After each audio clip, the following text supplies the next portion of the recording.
Man, I can't believe you said skip the summer. Let's get straight to the fall. You that thirsty for football? Yes, and fantasy. I'm already started my mock drafts. The winter's way too long to be skipping summer. I like that fall season. That 60 degrees, 70 degrees. That's the best season. Nah, people put their clothes back on. I like it when it's hot outside. Listen, you got to specify because women put their clothes back on. I don't want to see these dudes in these capris and these Daisy Dukes because they're starting to do that. Nothing against anybody's lifestyle. I do advertise a healthy lifestyle, natural lifestyle. But hey, whatever lifestyle you rocking with, I'm cool with it. The only lifestyle I'm objecting to is that's the one that's on trial in New York. That's the lifestyle I do not. I'm not rolling with that lifestyle. Not gonna say free that man. No, lock him up. He need his own island. Can they bring Alcatraz back?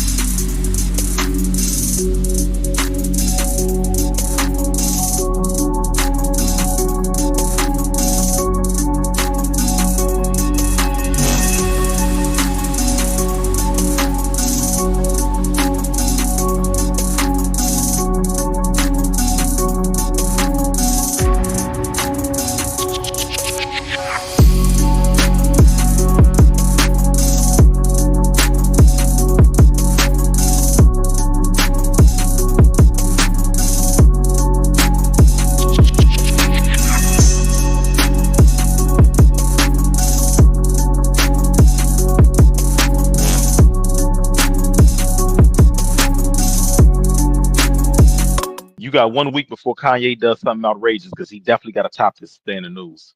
That's your boy. Yeah. Oh my God. You right. You are so right. Kanye is not gonna take this lying down. No. And 50 Cent is having a field day right now too. you know who else? 50 is in his glow right now. So is our ops. They circling the Bears right now after this little report dropped. There's a new book coming out titled was it Quarterback Legacy or something like that? The American Quarterback. Something like that. Yeah. By Seth Wickersham. He's a great author. I've got 2 of his books. I don't know how he gets the access he does, but he don't miss. He's got 2 books already out on Bill Belichick. I don't know how Bill Belichick keeps spilling the beans to bro, but his books are very good deep dives and gives you a really good insight into how some of these power players in sports operate. So I'm putting that out there now to say that I believe everything that was in that report. 3 reasons. 1, Seth Wickersham don't miss. 2, no one ever discredits the stuff that comes out that says, no, that's not true because you already know you can't prove it. You can't prove that it ain't true. And 3, we said the same stuff about what Caleb Williams said. Yeah, Caleb Williams is he's a very measured, careful, and insightful young man. He's built businesses, brands. He's done all this before getting to the NFL. He's thinking about the long game. Let's not overreact to this because if I was a quarterback prospect and one of the best to come out in a decade, or I was the father of said quarterback prospect, I would be looking at an organization that hires Matt Eberflus and say, why would I want to be here? Well, we've been since we've been on what is this? We're going into our 2nd year in this podcast, 3rd year. We have scratched our heads and said, why is Matt Eberflus employed? There's been not one person that has been on this podcast, and I think there's been 4 of us. None of us have thought Matt Eberflus is the guy. Never at one point did we say Matt Eberflus is the guy. So yeah, if Caleb Williams can see that, if we could see that, why would Caleb Williams not see that? That is not the one you want mentoring you, leading you into your career. So yeah, I know the ops are gonna have fun with this, but thinking logically, yeah, I don't think anything is coming out that's damaging or I think it is insightful, but I don't think there's anything that's earth shattering that's being revealed into this draft process in Caleb Williams. I mean, we heard the leaks before that he had a preferred list of teams he wanted to go to while he's at USC, and the Bears weren't on that list. But we also know that Ryan Poles was very persistent. Shout out to Ryan Poles in convincing Caleb Williams that the infrastructure at Hallis Hall will eventually groom him to be the elite quarterback and leave the legacy he desired. And now you have Ben Johnson. Now Caleb Williams has the tools to succeed. He wants to be here. So that is what's most important. That's the only thing that's important. He's here now. He's leading us now, and he's determined to get that job done. But I want to reel it back a little bit. A lot of it wasn't Caleb saying it. A lot of it was his daddy, right? Yeah. Carl. Carl, I would like Carl to stay out of Bears business. However, Carl wasn't wrong. As a father, you don't want to wrong. You as a father, you want your kid to succeed, right? You don't want to put them in a position where it's going to be a fugazi situation, because a lot of a lot of it is not skill. A lot of it is situation. A lot of it is the organization around you. And there's some luck involved in it as well, and marketing, and some marketing. Yeah, and to be fair, the Bears have not been the optimal destination for anybody to quarterback development. Yeah, not even just offensive development. Yes, yes. If you are a great offensive player, this hasn't been the exact best place for you to be, for you to blossom, right? And as you said, especially if you were a quarterback. I'm not mad at it. I do want Carl not to be, and Carl, and to be fair, Carl hasn't been pushy. He hasn't been throughout the coaching search. He hasn't been outspoken. He's let the Bears do their thing. Rome Odunze's father, he's another one. Rome's father was outspoken during the coaching search. He didn't want Mike Vrabel. He said no to a defensive coach. Fortunately, we got the guy that we all wanted on the show, so we don't have Rome's dad. The guy that Caleb wanted. That's important. The guy that Caleb wanted. I'm sure Rome wanted him. And even a lot of defensive guys. Well, Jalen Johnson said he wanted an offensive guy for Caleb Williams. So we got the best coaching prospect.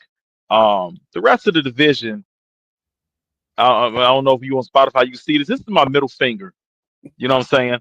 Worry about what y'all got going on. Let me just say this as an aside. The Vikings, y'all don't even know what y'all got at quarterback. Y'all got a little dude that threw about 300 passes in college. Y'all need to worry about y'all quarterback. Jordan Love throws about 20 plus interceptions. He's living his best Brett Favre life right now. Y'all need to worry about y'all quarterback. And Jared Goff, all my Detroit people, he's still Jared Goff.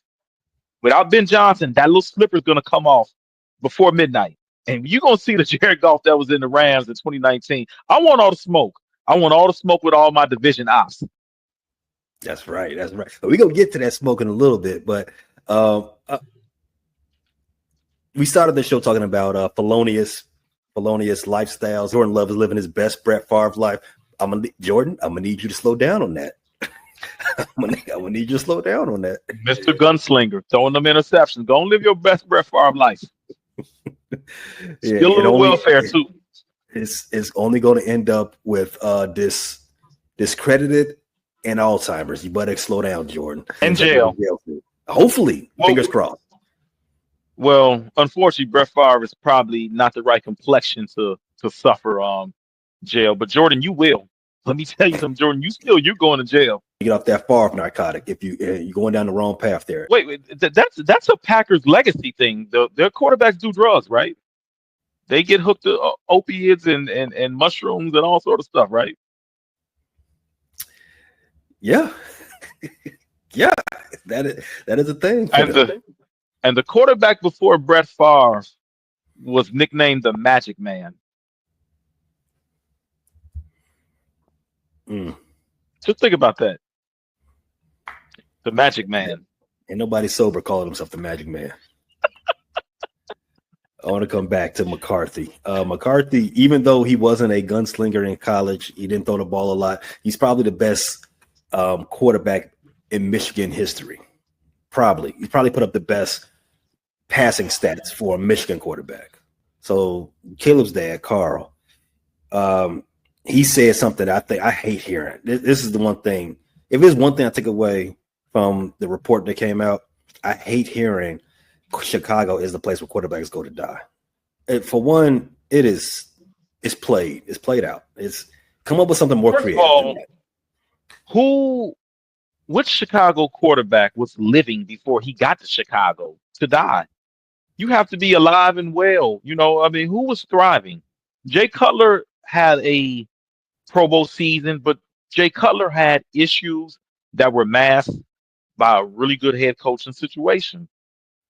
And he never kicked the turnover issue in the dumb thing. So yeah, I take objection with quarterbacks go to die because we drafted guys like Mitch Trubisky and Cade McNown. These guys weren't living. These guys were guys who were either small or Rex Grossman. Hold up now. Mitch Trubisky had his best season as a professional with the Bears. Under Matt Nagy. Yeah, and Jim Harbaugh, who we spoke on earlier, was part of a good team in 1990 that won a division and probably would have went further in the playoffs if he didn't get hurt in the last game of the season. A little bit of Bear history. So yeah, the quarterbacks go there to die thing. Who was really good that we ruined? I don't exactly. Maybe you can argue that we didn't develop guys, but how much were you going to develop with Rex Grossman, Cade McNown, some of these guys that we drafted that other people in the league didn't want for obvious reasons, for good reasons? Maybe Justin Fields is probably the only guy that probably could have did a lot better that did not thrive here for reasons of Chicago structure. Like you said, Mitch Trubisky's best year was in Chicago. The best structure he was in Chicago. Mitch Trubisky it's mind-boggling that he was the quarterback of a 12-win division winner. That's crazy. If you never seen him in a Bears jersey, look at him now, and you told him like, hey, he was once a top 3 draft pick, and 2, a quarterback for a division winner. A YN would say, you bullshitting. Get that out of here.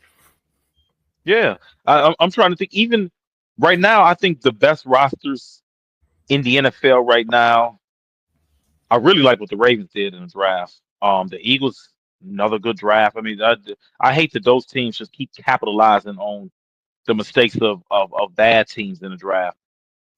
If you put Mitch as quarterback of the Eagles or Ravens, do you think he can get those teams to 12 teams with his 12 wins? As talented as those rosters are, would they get to 12 wins with Mitch? Go back to that thing you said, development. The Bears didn't do. Maybe you can say the Bears didn't do a good job of developing their quarterbacks. That's something else that Carl said.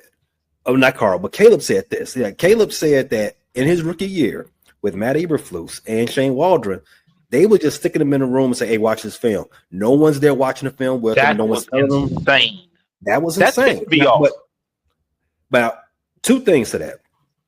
One, that's terrible. That's terrible for Matt Eberflus and Shane Waldron. But we already knew that them 2 were not cut out to be, head coach and OC. But the second thing is, this is not a Bears issue. It is an NFL issue. I don't think quarterbacks are developed as properly as they should be across the league. This isn't, and I'm gonna tell you, and I'm gonna tell you why. Alex Smith, he said this a long time ago. Alex Smith is also a former number 1 draft pick. He said no one taught him how to watch film coming into the league. He said the exact same things Caleb Williams said.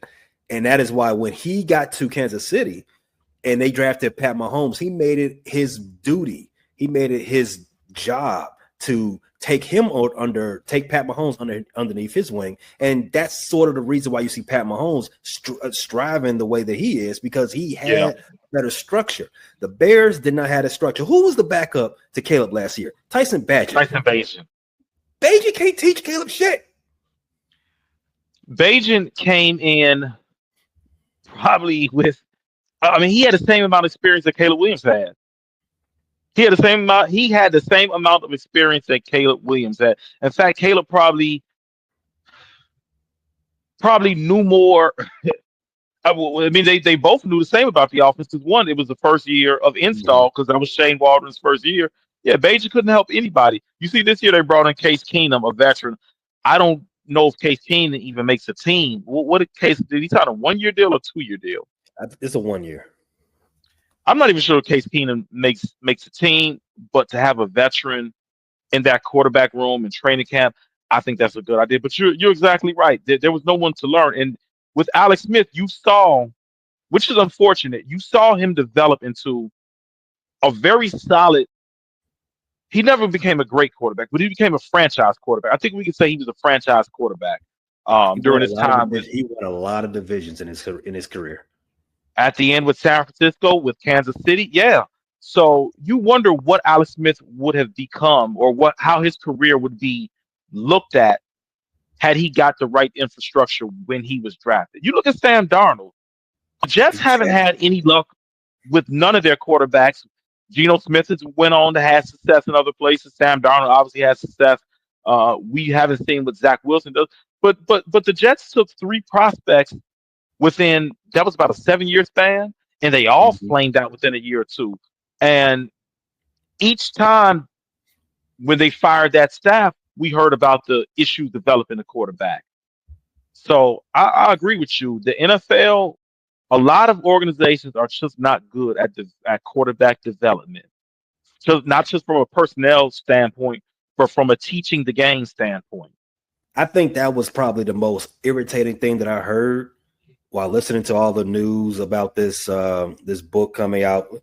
Um, that the Bears dropped the ball on A developing rookie it. quarterback, I'm sorry, a rookie quarterback watching film on his own is mind blowing. Right. What the hell, That's Eberflus? We've heard this before.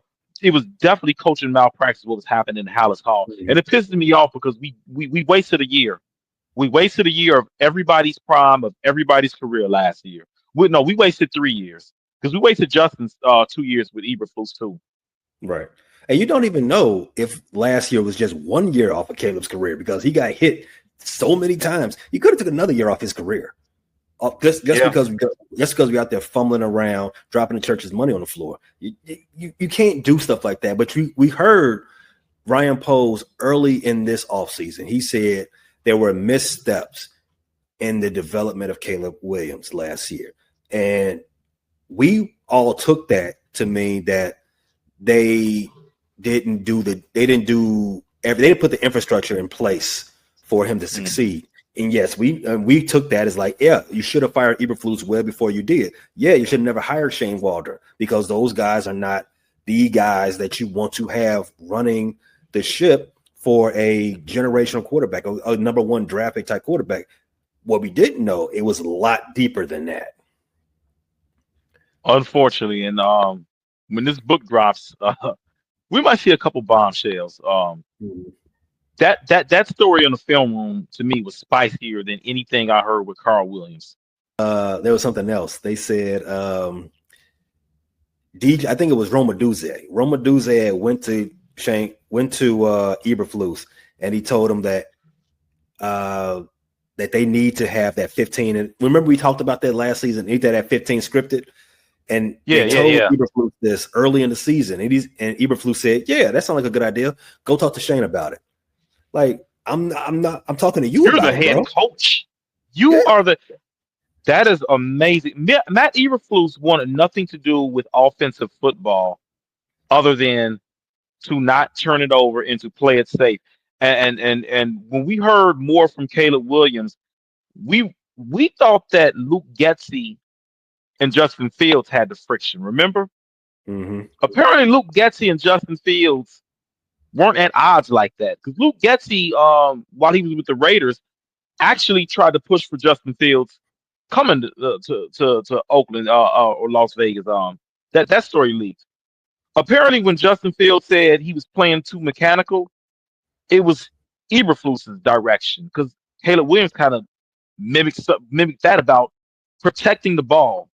Don't get me wrong, protecting the ball is important, but a young quarterback has to try to fit those passes into tight windows. He has to know what he can get away with. That's part of quarterback development. There has to be interceptions, be it in training camp, early in the season. They have to know what they can do, what they can get away with in the NFL. And apparently, Fields was handcuffed, and apparently Caleb Williams was handcuffed early on too. Shout out to Caleb. If you don't hear, you probably won't hear this. He hasn't had a comment on this, none today. And I don't know if it's anything since we started recording. This is May 15th. So I don't know if he's ever going to comment on this at all. But shout out to Caleb. If you don't hear from anybody else, you're going to hear from us. Caleb, he was right the whole time. And while being right, somebody his age, especially with his outspoken father, you might want to get on the pulpit. You might want to get on your soapbox and say, hey, look, we told you all this. We told you in the front, told you in the door, this is not going to work. Those two dudes who, no disrespect, those two dudes know a lot of more football than I do, but they're some jabronis. They're some jabronis. They should not be coaching. They should not be in charge. They know their section. Shane Waldron knows a lot of offense. Eberflus knows a lot of defense, but they can't be in charge, right? And Caleb and his dad, they said this in the front, in the door, and they did not say it. They did not blow the spot up. None last year, while all during a 5-13 season, all through Caleb getting sacked 70 times. Caleb has always been class when dealing with the media and talking about after every loss, after every difficult loss, even after this part, he's been exactly what you would want as a leader of a franchise, especially being the franchise. So shout out to him for that. I want to shout out both Caleb and Justin, because listening to the dysfunction that we've heard, not just from this book, but after Eberflus was fired, they could have been throwing a lot of people under the bus, Caleb and Justin, to save their own asses, because, man, those two young quarterbacks coming here were facing an uphill. It's hard enough to read an NFL defense. It's hard enough to go against NFL defenses. But the coaching staff, you had to battle this coaching staff too, because they were hell bent on clearly holding their offensive personnel back. Clearly. They want to be great. They all want to be great. I tell Bears fans this all the time. You have to release the trauma from your childhood, from yesteryear or whatever. Let that stuff go. You have to visualize being great. You have to actualize it, and you have to speak it to existence. The Bears are going to be great. And you got to get rid of those dudes that don't in your circle that don't want to be great. The Eberfluses of the world, the Gases, the Getsies, them guys, the Dick Girons, rest in peace. All those guys, they don't want to be great. We gotta keep trucking along because we want to be great. Ryan Poles, you are on the clock, buddy, because some of this falls on you. The other thing with Bears fans, and I mean, this ties into what we've talked about and what's going on with current trends. I don't want to make light of this. I don't want to make light of domestic abuse. But if you're in an abusive relationship, anybody listening, get out. Get out. Don't worry about the negativity or the fallout that could happen of getting out. The first step, you got to get out. You got to get out. Bears fans, get out of the negativity and abusive relationship. Stop thinking you got to run the ball 3 yards, cloud of dust. Let's get to this modern era of football. Let's put points on the board. Let's embrace a quarterback with arm talent. Let's stop, I hear too many Bears fans clinging to the past. Let's stop clinging to Justin Fields. Let's stop. When Justin Fields got drafted, there was a segment of people clinging to Mitch Trubisky. Let's stop clinging to these guys of our past. We're out of these relationships. Embrace the future. The future is now. And speaking with that, that's an excellent segue. Shout out to you. Kudos. The future is now. And with yesterday, the NFL finally had their schedule release day. And before we even get into that, I got to ask you, Thanks for listening to this latest edition from the Frustrated Chicago Sports Fan channel. Whether you listen to this on Apple Podcasts or Spotify or watching on YouTube, make sure you like, subscribe, share with a friend, and hit the notification bell so you never miss a drop. And all my homies from Chicago, we say 3 things: bear down, go Cubs go, and sell the team, Jerry.